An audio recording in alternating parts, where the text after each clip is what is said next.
Hi, welcome to SBRForum videos. I'm Natalie Rydström. It certainly is an exciting time for tennis fans as the 2013 French Open is just days away. Here with us now to discuss the betting value and preview the tournament is SBRForum contributor and sports writer Nila Amerova. Nila, thanks once again for joining us. Thanks, Natalie, for having me. Now, Rafael Nadal is coming off back-to-back master victories in Madrid and Rome. The Spaniard has dominated the French Open for much of his brilliant career and is priced at -140 to win it all again. Now, is this too much to lay on him?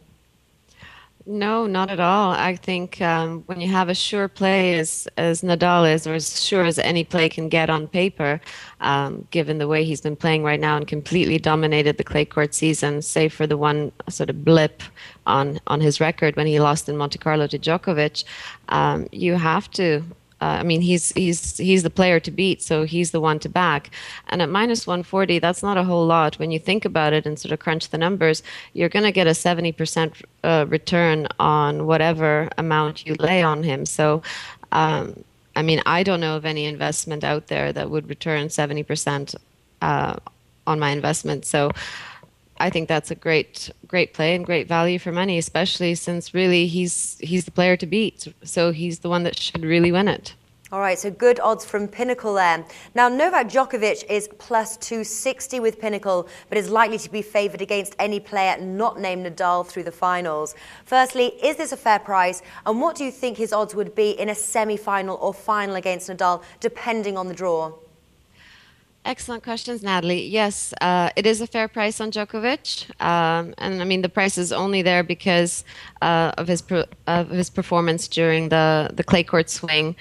He did win Monte Carlo, but he really had poor performances in Madrid and Rome, and those have sort of taken the shine off his stock value in the market.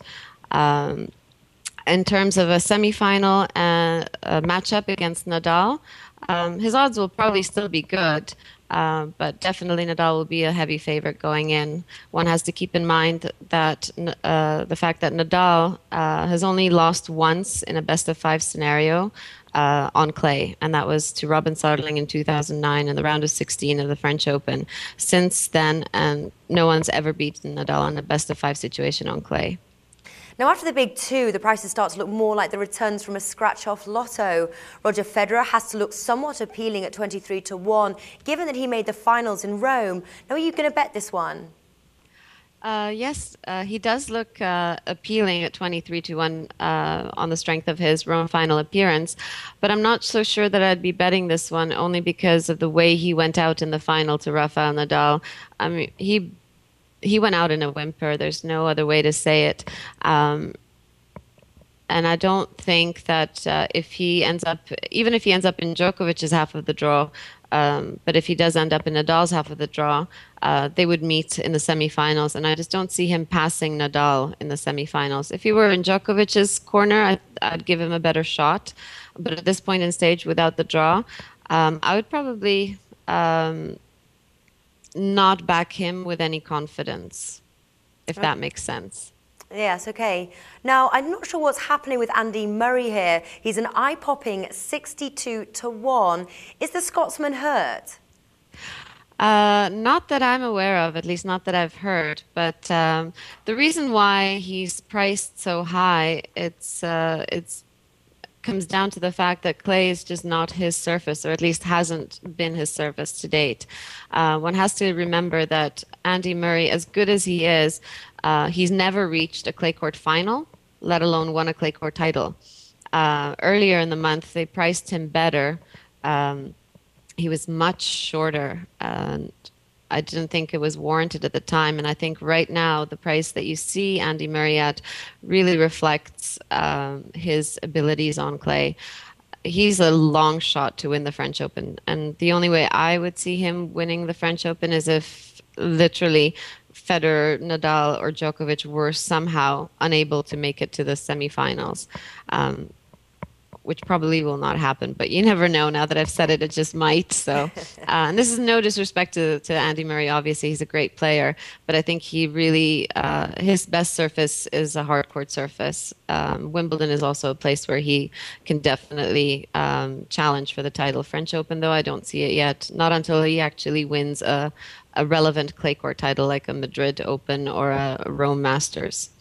Okay, well, it certainly seems like with these prices, unless you're betting Nadal or Djokovic, you're betting a long shot.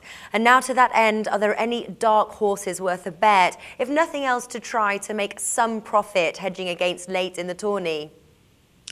That's an excellent observation that you made, Natalie, there. I mean, absolutely, they're all long shot plays. Outside of Nadal and Djokovic, really, I don't think anybody's confident in any of the long shot plays that you have. Even, and this is, may surprise Federer fans, but even Federer is not considered a strong contender.